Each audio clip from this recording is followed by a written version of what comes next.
Well, summer has wrapped up here in the US. Basically, school is starting back and summer is over. And usually, summer means summer vacations, right? And it got me reminiscing a lot about when my kids were younger, taking, whether it was family vacations or even just traveling with them.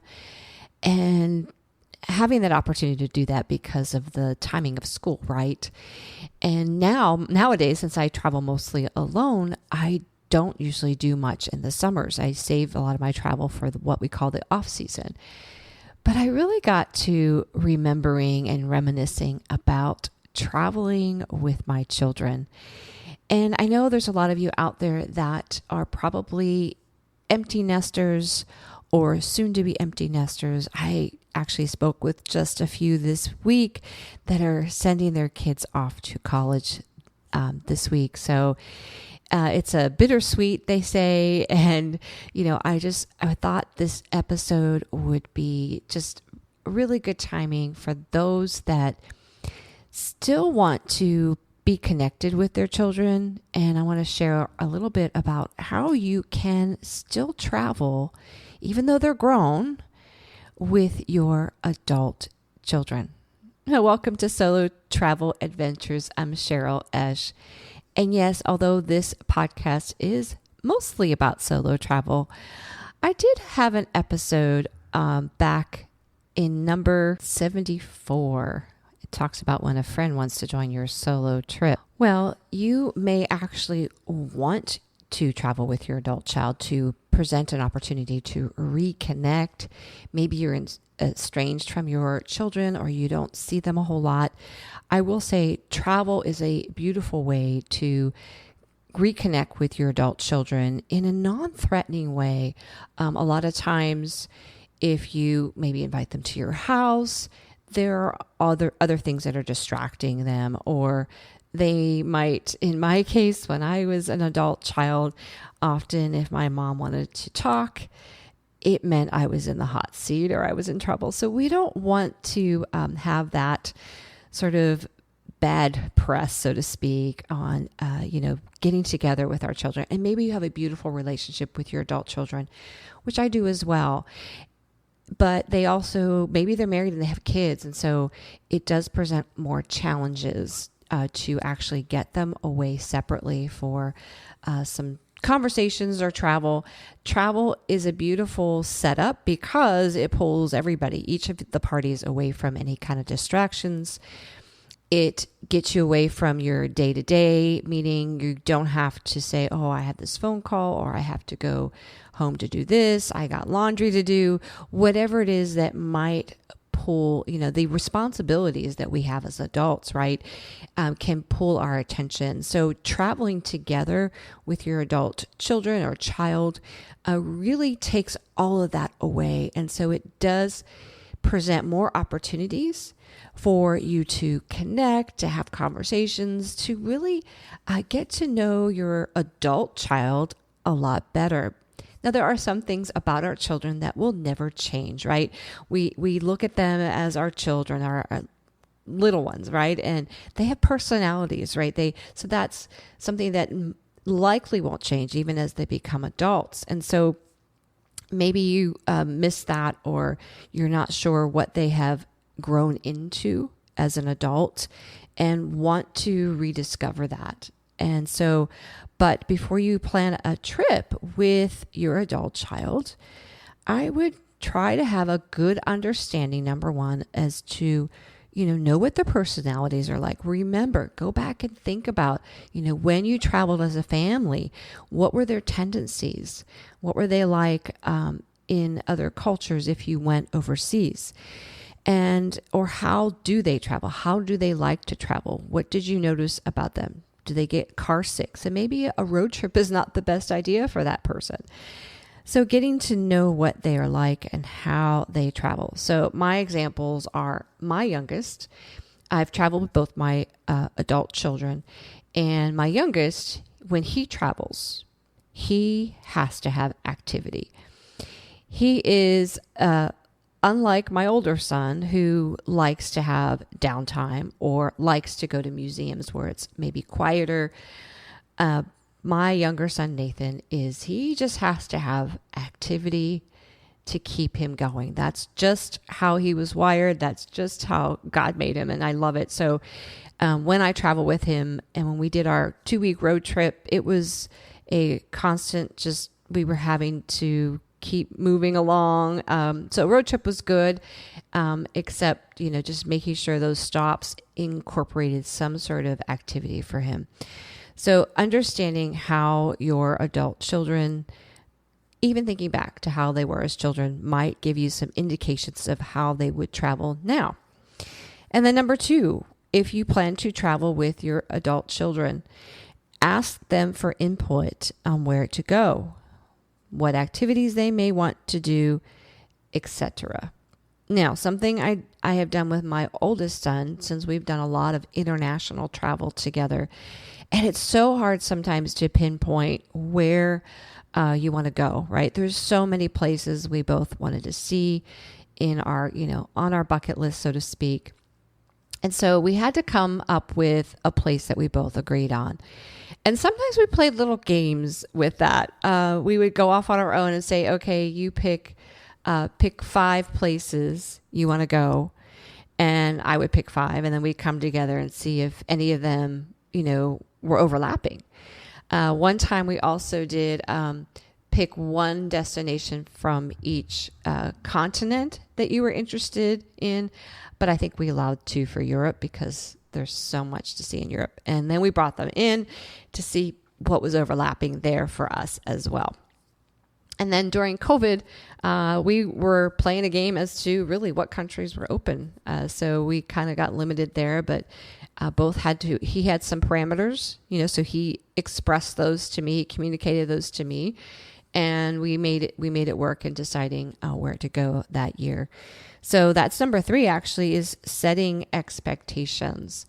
Now, when I say expectations, not just about the trip in general, where you're going, what you're going to do, those should be discussed beforehand, but also make sure you communicate if there's, for example, if you're the type of person that you don't want to do anything early mornings, or you need a daily, just a chill time every day, right?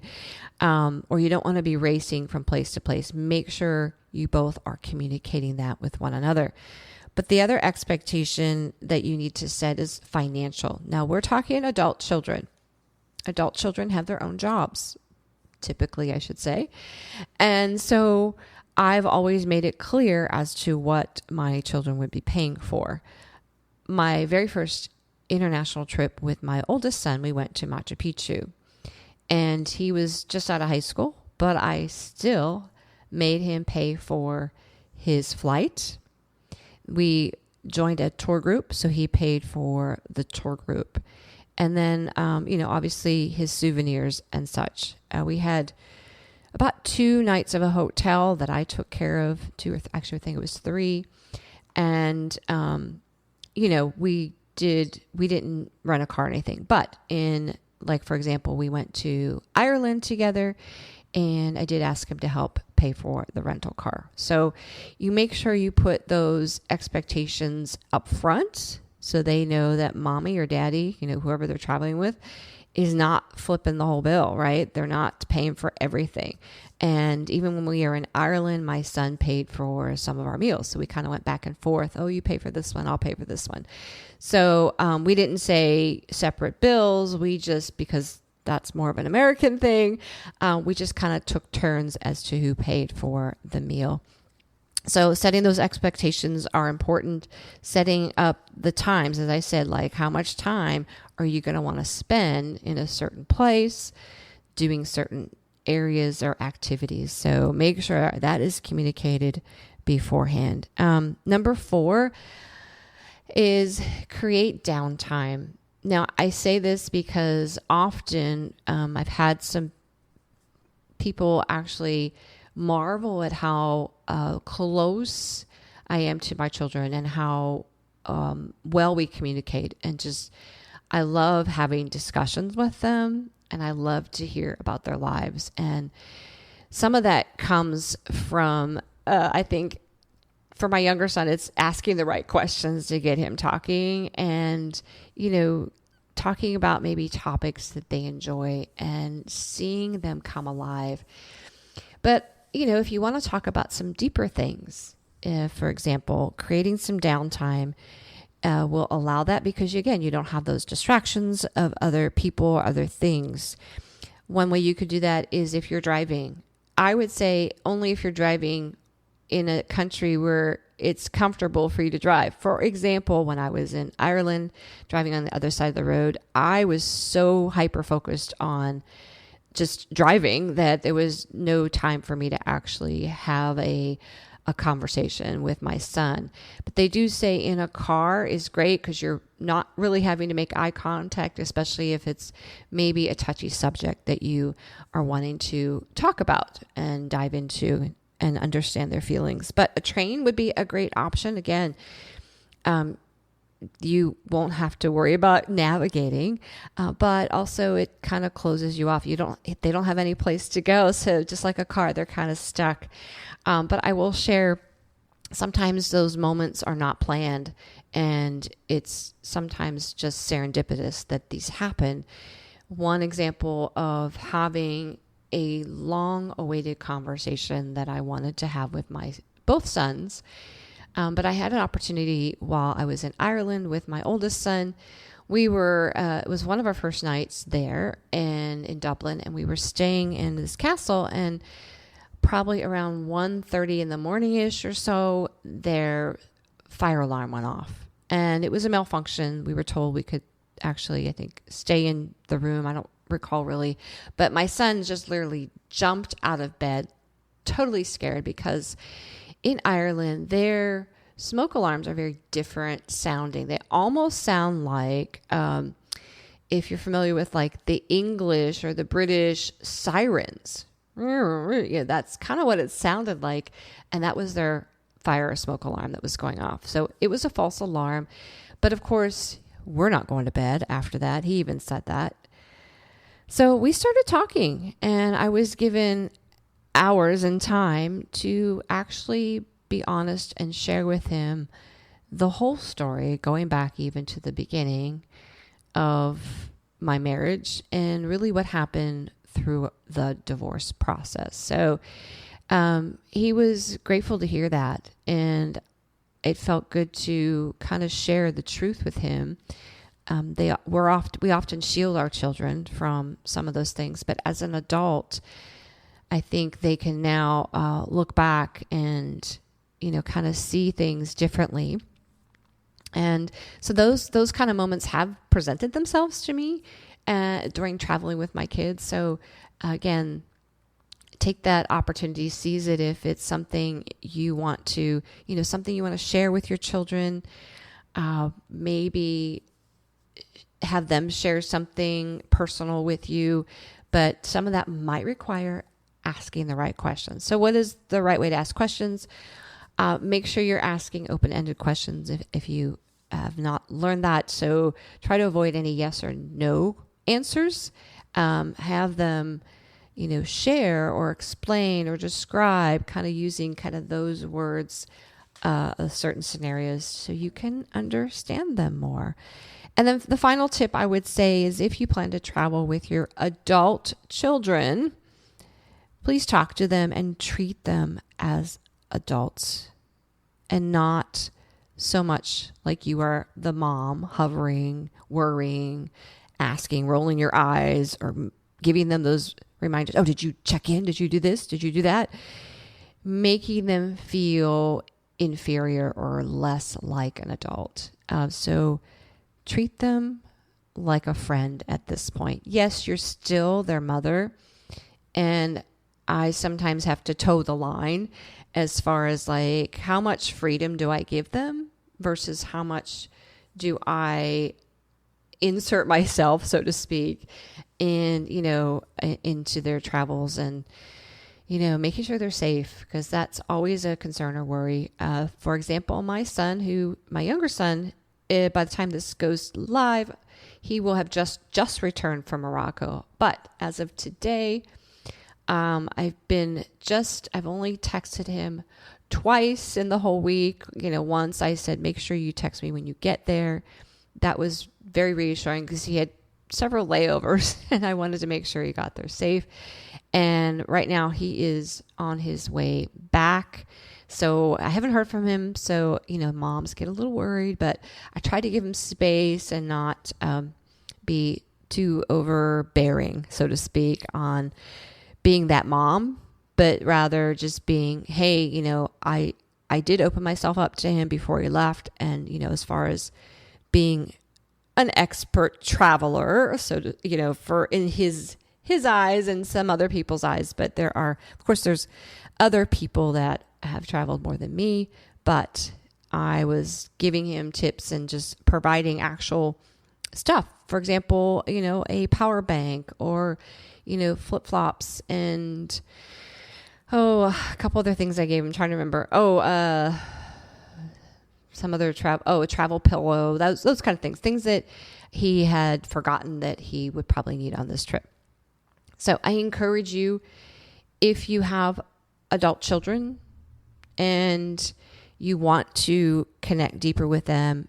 The other thing I want to say is when you travel with your adult children, you're also creating new memories with them. And these memories, they will carry all into their rest of their adult life, into their married life, even if they're single when you travel with them.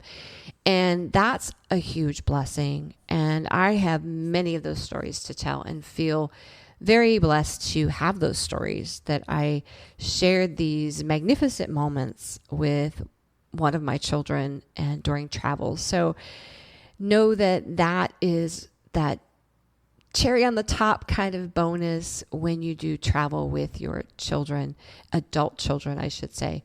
And don't hesitate to even ask, right? Especially if your children they're adults, but they're single. That's the perfect opportunity. And they might tell you they're too busy, they're working so much. Really encourage them to take some time, whether it's to travel with you or just to travel in general, because that's, in their 20s, honestly, that's when they're going to have more freedom to do so.